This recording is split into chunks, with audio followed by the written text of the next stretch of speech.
Welcome to this Windows and Computer channel, and this is a quick tips and tricks video to show you a feature that's not known much about Windows 10. I'm showing you this on the October 2018 update. I believe the April 2018 update also had that feature available. So how do you change the default place where files, pictures, documents are saved on your PC?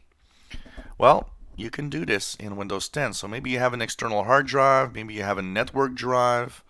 Um, you can actually tell your operating system automatically where things are saved. In Windows 10, simply go to your settings.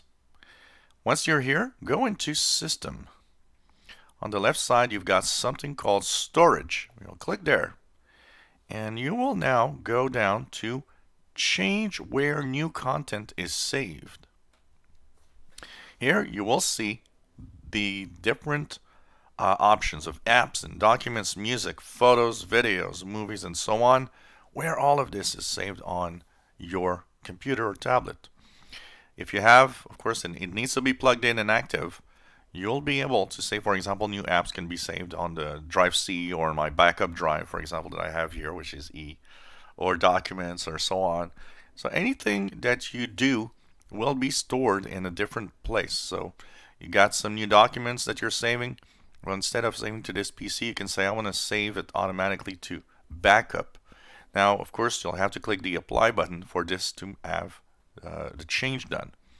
So it's easy to automatically set by default where the different content that you have on your PC is going to be stored. It's fun sometimes, especially if you have a small hard drive. Some people have tablets with limited space.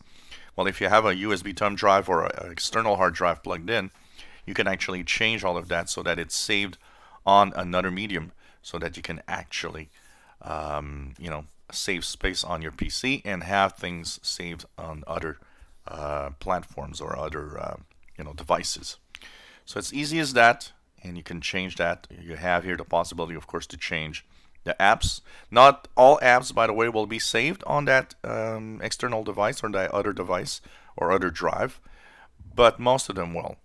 Documents, music, photos, videos, movies and TV shows that you would normally have from a like movies and TV app, and offline maps if you do get offline maps. So some of them will have the ability to be saved externally.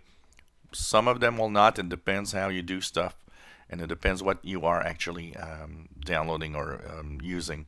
But it does point to another direction for most of the content you'll be saving. If you enjoy our videos, please subscribe, give us thumbs up. Thank you for watching.